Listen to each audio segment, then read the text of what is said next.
Le Secret de Jade, résidence Bouygues Immobilier, c'est une résidence de 20 logements. On a 80% des logements qui sont traversants, avec un panel qui va du T2 au T5 duplex.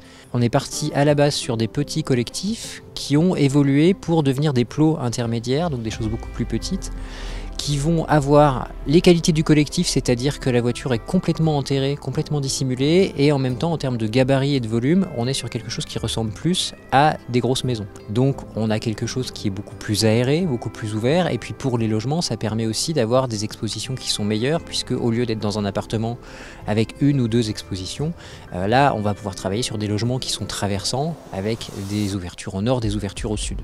J'adore cette pièce principale, j'adore la façon dont elle est faite, avec des fenêtres, enfin des baies vitrées en 3 pans, ce qui est extrêmement rare. Et la luminosité est toujours impressionnante à différents moments de la journée, parce qu'on bénéficie quand même du soleil du sud à partir de midi jusqu'au coucher de soleil sur les monts du Lyonnais ce soir. Donc on a de belles perspectives, en tout cas, et encore plus à l'étage dans les chambres des enfants le soir. La maison est vraiment agréable. Donc on est dans le quartier Val-d'Eau, justement sur la rue Pierre Val-d'Eau, qui est un vrai carrefour de l'ouest lyonnais qui fait la connexion entre Francheville, Tassin, et qui permet aux résidents extérieurs à Lyon de rejoindre les quais du Rhône.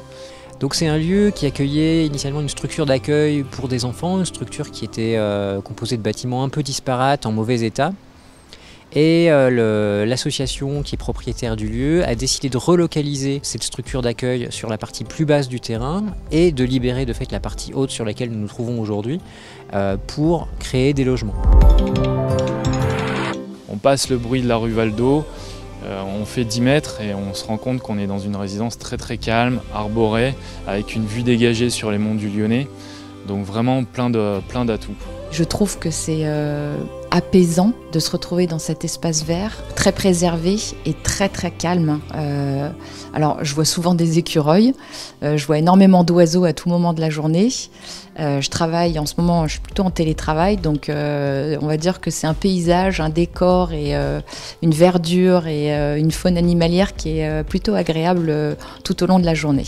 On s'est attaché tout au long de la conception du projet à conserver cette biodiversité existante avec des sujets majestueux comme les pins noirs qui sont vraiment l'empreinte du site, et on le voit dès l'entrée de la résidence avec la perspective dans le prolongement de la circulation centrale. Donc on a eu toute une démarche depuis la conception jusqu'au suivi d'exécution avec une protection extrêmement vigilante quant à ces arbres, et puis une dimension écologique qui dépasse le stade du végétal, puisque on a travaillé avec un écologue qui a identifié qu'on avait des chauves-souris qui résidaient dans les combles des anciens bâtiments, et on a relogé aussi les chauves-souris avec des nichoirs qui sont implantés dans la partie jardin là-bas.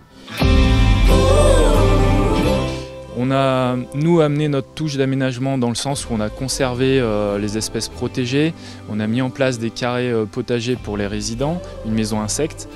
Par contre, le but c'était vraiment que l'habitant se l'approprie, nos clients se l'approprient. Et aujourd'hui, on voit que c'est le cas. On a aussi décidé de réaliser un jardin potager avec tous ceux qui souhaitaient participer, locataires, propriétaires au sein de Secret de Jade. Ça nous a permis aussi de mieux nous connaître tous les uns et les autres. Par exemple, à tour de rôle, on a arrosé le jardin potager tout cet été jusqu'à peu près à cette période. Et puis tout le monde a pu bénéficier du coup des fruits. On est en phase de réflexion aussi pour installer des récupérateurs d'eau. Donc voilà, donc je pense que c'est on a à la fois la chance d'avoir un espace privatif avec notre propre terrasse, notre propre jardin, tout en pouvant aussi participer, on va dire, à la vie de la copropriété. Par exemple, comme vous pouvez le voir, il y a des arbres absolument magnifiques dans la copropriété avec des enfants qui viennent jouer tous les soirs dès qu'il fait un peu bon. Et c'est très vivant et c'est très agréable aussi d'avoir cette chance.